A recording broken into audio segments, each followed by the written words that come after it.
Good evening, good afternoon, good morning, wherever you are. Jan Roberts from South Africa. I'm a little bit later tonight than usual, but we had a few things going on. So this is number 21 already of self-care. So this is me starting the 5th week.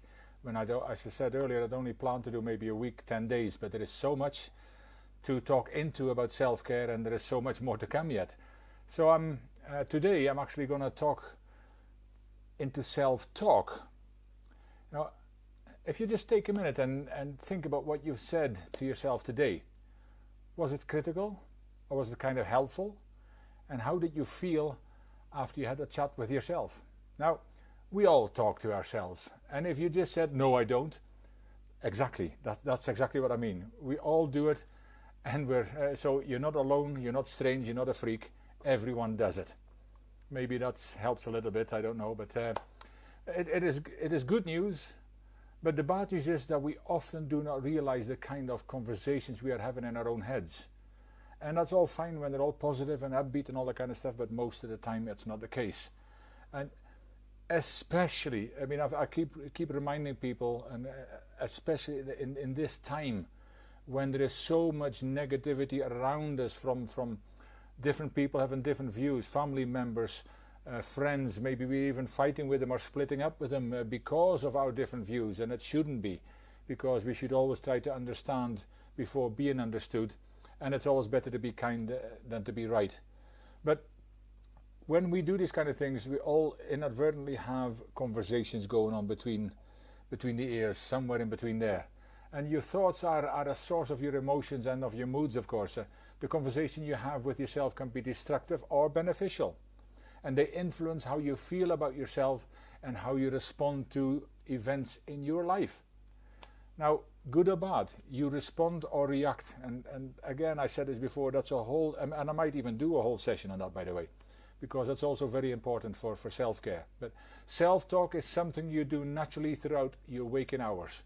People are becoming more aware of positive self-talk as a powerful tool for increasing your self-confidence and curbing your negative emotions. Now, people who are a master of positive self-talk, or those of you who wonder what it's all about, you can all master it, and you can become more, when you do so, you can become more confident, you can be more motivated, and you can become more productive as well. And I'm not just talking about the job either, but in all areas of your life. And although positive self-talk comes naturally to some, most people need to learn how to cultivate positive thoughts and disregard the negative ones. It's a bit like spring cleaning inside your head. The only difference is that, especially when you start this practice, you will need to be very aware of what you say to yourself and do some tidying every kind of day, not just a spring clean once a year, but every single day. And with practice, it can become more natural to think of good thoughts rather than the bad ones, because you now become more aware of what goes on there. And positive self-talk is supposedly, if it's actually not only supposedly, it is very supportive and affirming and has huge health benefits. Now, just when you say, I will complete this project today, that's fairly positive. You start out the day and you will complete this. It is very different than, there is so much to be done and I don't think I can finish it today. Now, even if you finish it today now, but do you already see how you start out? And if you just say those things in your head, even early in the morning already, say, I've got a project to do and I will finish it today. Or you start making, I would say, excuses, end of story. It's negative emotions, you start to think about reasons why you cannot do it. Either way, if you finish it today, you feel much better when you already start out saying it's going to happen because you feel so great. Or that you just managed to scrape through, I never thought I was going to do that today. Now, again, that's not very positive living. And even just saying those things inside your head will have consequences, either good or bad. And that's always your choice. So, and I sometimes say that's the good news, it's your choice. And the bad news is, it's your choice. But you need to create an awareness of those conversations in the first place. On the negative side of the coin, when you replay upsetting or cringeworthy thoughts or events over and over again in your head, It will not help you in any way. Quite often you get more down, you get more depressed, you get more anxious, you get more fearful. All the negative emotions start coming up because you're having a negative conversation inside your head.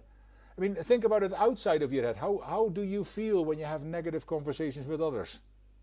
You don't really feel good about it. I mean, sometimes it feels great that other people have similar or even worse problems than you, but it certainly doesn't make you feel an awful lot better. See, I'm not talking about figuring out all the challenges you have and you're looking for solutions, as thinking through a problem can be very useful. However, if you spend a lot of time thinking too deeply into a challenge, small issues tend to grow and sometimes snowball out of control. And this can make you more likely to experience depression or anxiety. See, there's a statement that can show you negative thoughts can grow and become self-defeating. You know, if you start with a weight problem, of course, so you say, oh, I'm overweight.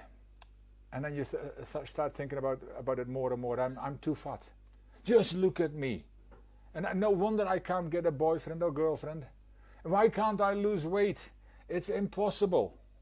Now, you see where that went from just that you feel a little bit overweight to now it's all impossible to even lose the weight. But you've had these conversations going on and they start mulling about because you allow them to. And that is something that awareness is key of what's going on. And researchers have actually found out that it's not just about what you say to yourself, it's also the language that you use to say it. It's not just what you say, but also how you say it. And the kinds of words you use matter a lot. I mean, my amazing partner Artie always says, you know, when she hears people saying, oh, that was nice. And she says, nice is a cup of tea. Nice is how the grass grows. But when you have a beautiful meal, that it should be, you've paid school fees or your parents have paid school fees for a little bit more than just the word nice. Exquisite, delicious, scrumptious, and the list goes on and on. But if you, and she says this, I learned it from her, if you just eradicate the word nice from your vocabulary and start substituting it with some more meaningful words about what you actually think about the food or the experience, the journey, the scenery. That's nice. Wow, that's exquisite. Totally different. Same scenery. But you've got the choices. So, what's the key? When practicing self-talk, don't refer to yourself in the first person, such as I or me. Instead, refer to yourself in the third person using he or she, or refer to yourself by name. Now, even though many of you did not even think that you talk to yourself, it does get even more complicated just because you start adding a third person to the equation. But it doesn't really get more complicated. It's another thing to get used to, where you can actually distance yourself from those thoughts you have. So, if you ever heard of Brené Brown, she's an amazing author, speaker, even a professor and an amazing TED talker. She refers to the negative voices in her head as her gremlins. So by giving her negative thoughts a name, she's both stepping away from them and actually poking fun at them. Now, using the third person in self-talk can help you step back and think more objectively about your responses and the emotions you've got. Whether you're thinking about a past event or looking into the future, it can also help you reduce stress and anxiety. See, it's all about self-care, even the way you talk to yourself. So you might wonder, how can I get started in this process?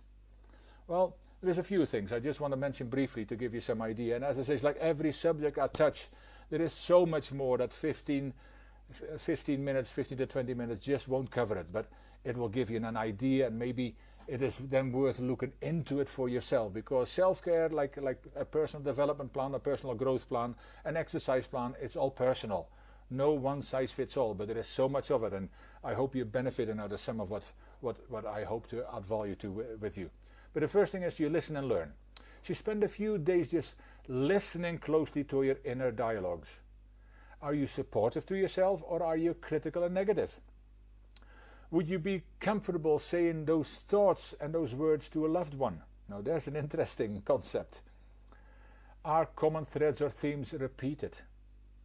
Write down the importance of frequent negative thoughts you have, because If you have positive thoughts, it's actually okay. But how many of us have constant negative thoughts going through our head? And it's because we switch on the news, because we read the newspapers, because we listen to our negative friends, because we take part in negative conversations that do us no good whatsoever.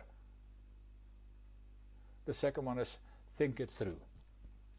Ask yourself the following question about each of the thoughts you've actually listed. One thing is, am I overreacting? Is it really that big a deal? Or is it important in the long run? Then, am I overgeneralizing?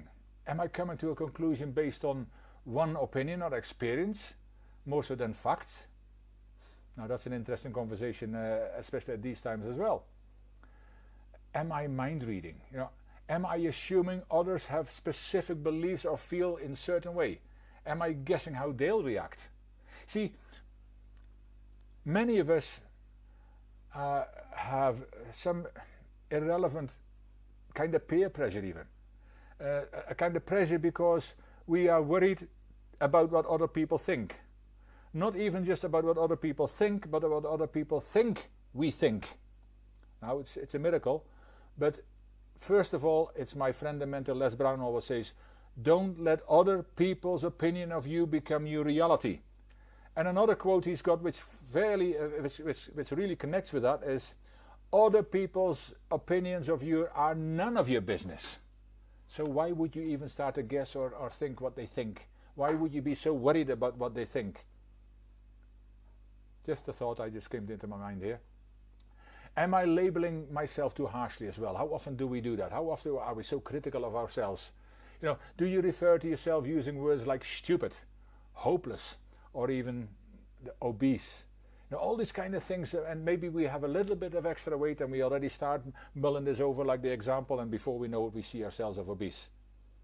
And even when we get thinner again, I've got a whole story about that, and there's many other people who've got stories about that they still look in the mirror and they see themselves with the consequences which have long but disappeared, but they're still in here. Psycho-Cybernetics by Maxwell Maltz is a great book actually, if you really want to get into that. Basically people who have had a nose job and they still see themselves as ugly because that nose was there. People who've had a leg amputated and can still feel the toes. It's fascinating, but it talks really into how we keep thinking. So is this, even another one is this an all or nothing thought? Am I viewing one incident as either good or bad without considering that the reality is rarely black or white? The answer usually lies somewhere in between. And then, how truthful or accurate is this thought I have? Now step way back and consider the accuracy of the thought. Even as a friend might have that thought, or even somebody else altogether. And then if there is a problem, do some research.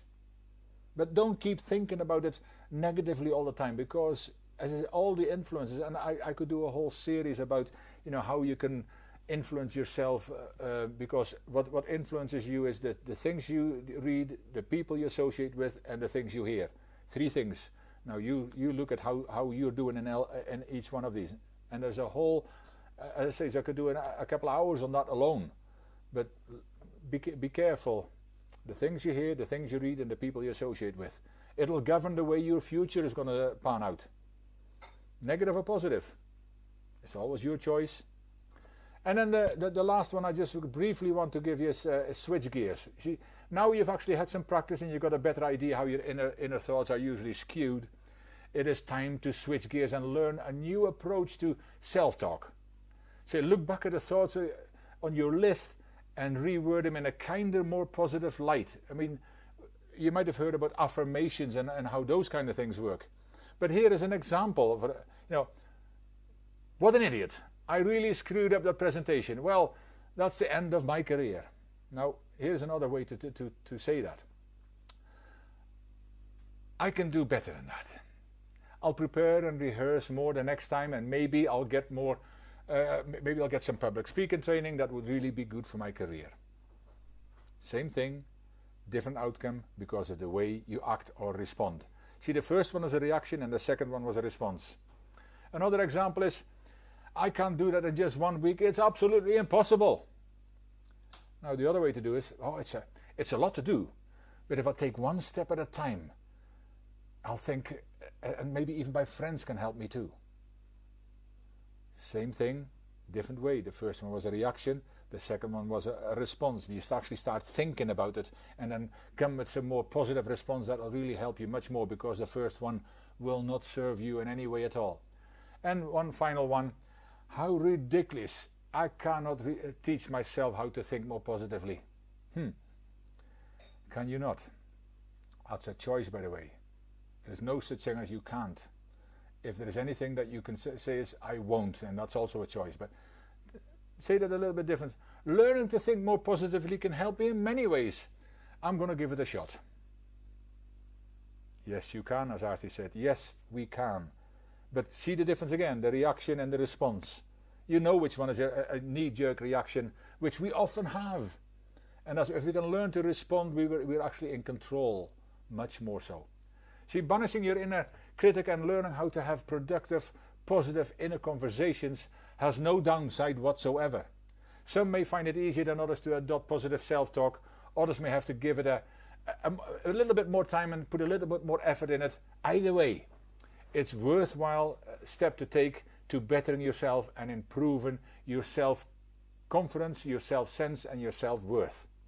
See, I already talked into the power of the mind some sessions ago, and what can happen when we become more aware of the way in which we can improve our lives. And this is part of that powerful process, because a lot of these self-care things are interconnected one way or another. And when mastered, will definitely be most beneficial to your health and well-being. There is no doubt about it. Now, I want to finish. There is actually a great book about this subject, and strangely enough, it's called What to Say When You Talk to Yourself by a guy called Chad Helmstetter. You can find it on the internet. It's an amazing book. But I hope this helps you to become a little bit more aware how you talk to yourself, because how you talk to yourself directly influences the way you look after yourself and take care of yourself. Have a stunning rest of your day, and I will see you tomorrow. Take care.